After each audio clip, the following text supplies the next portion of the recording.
তো ভিউয়ার্স, আজকে কিন্তু আমি তোমাদের Swami Vivekananda institute of science and টেকনোলজির পুরো রিভিউ ভিডিওটাই দেখালাম, কলেজটা কতটা ইমপ্রুভ করেছে এবং আস্তে আস্তে করছে। তো এবছর একটি নতুন কোর্স চালু হয়েছে, যেটা আমি তোমাদের আগেই বললাম, AIDS। আর এই কোর্সের ইম্পর্টেন্স এখন মার্কেটে স্যার কতটা রয়েছে এবং কম্পিউটার সায়েন্সে যারা অনেক স্টুডেন্টরা ঝোঁক দেখাচ্ছে, এটার থেকে এই কোর্সটা কতটা ডিফারেন্ট আপনার কি মনে হয়? আর এর মার্কেট ভ্যালুটা আপকামিং সিনারিও কি হতে চলেছে, যদি একটু স্টুডেন্টদের বলতেন সবথেকে ভালো। খুব একটা ইন্টারেস্টিং কোশ্চেন। মানে এটা আমরাও খুব আনন্দিত যে এই প্রোগ্রামটা আজকে আমরা SBISC তে লঞ্চ করতে পারছি AI এবং ডেটা সায়েন্স নিয়ে।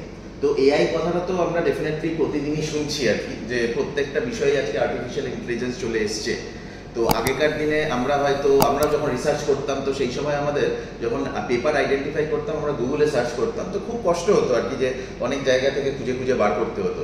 তো কালকেই আমি একটা AI আর্টিফিশিয়াল ইন্টেলিজেন্সের একটা অ্যাপ খুঁজে পেলাম, যেখানে আমি একটা পেপারের ক্রাইটেরিয়া বললাম যে আমি এই পেপারের ওপর একটা সার্চ করতে চাই।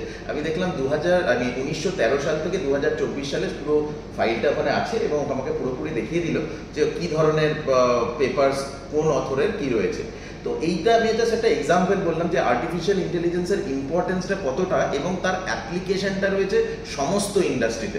এটা শুধুমাত্র আর্টিফিশিয়াল ইন্টেলিজেন্স বললে হয়তো লোকে ভাবে ওটা বোধহয় কম্পিউটার রিলেটেড কোনো একটা জিনিস, কম্পিউটার সায়েন্সের সাথেই হয়তো যুক্ত, কিন্তু ব্যাপারটা তা নয়। আর্টিফিশিয়াল ইন্টেলিজেন্সের কিন্তু মানে ইম্পর্টেন্সটা বা অ্যাপ্লিকেশনসটা রয়েছে সমস্ত ধরনের ইন্ডাস্ট্রিতে। সেটা মিডিয়া হতে পারে, সেটা হসপিটাল হতে পারে, সেটা ল হতে পারে, বা যে কোনো ইন্ডাস্ট্রি, ম্যানুফ্যাকচারিং হতে পারে, যে কোনো ইন্ডাস্ট্রির ক্ষেত্রে কিন্তু আর্টিফিশিয়াল ইন্টেলিজেন্স একটা দারুণ রোল প্লে করছে বা করতে চলেছে।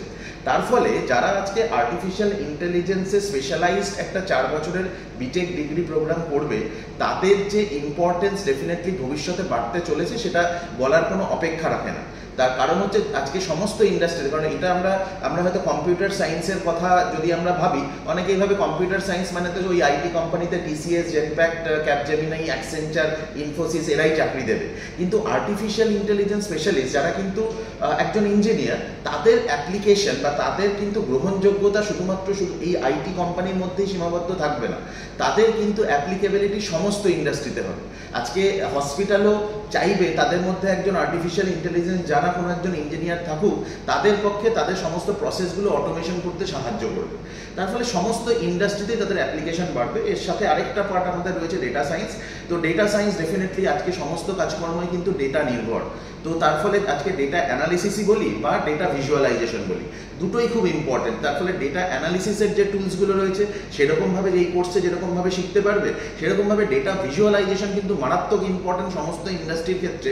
আজকে আমি যদি নিজেকে প্রজেক্ট করতে চাই, নিজের কোম্পানি যদি নিজেকে প্রজেক্ট করতে চায় তারা কি করছে বা করতে চলেছে, তার জন্য ডেটা ভিজুয়ালাইজেশনটা খুব ইম্পর্টেন্ট। তার ফলে ডেটা সায়েন্সের মধ্যে কিন্তু তারা শিখতে পারছে ডেটা অ্যানালিসিস এবং ডেটা ভিজুয়ালাইজেশন, এবং তার সাথে অটোমেটিক্যালি শিখছে তারা আর্টিফিশিয়াল ইন্টেলিজেন্স। তোমরা এই তিনটের একটা প্যাকেজ হয়ে 4 বছর পরে যে কেউ যখন বিটেক ডিগ্রি নিয়ে বেরোবে, ডেফিনেটলি আমরা আশা করছি তার গ্রহণযোগ্যতা জব মার্কেটের ক্ষেত্রে অনেক বেশি হবে অন্যদের তুলনায়। এটাই আর্টিফিশিয়াল ইন্টেলিজেন্স।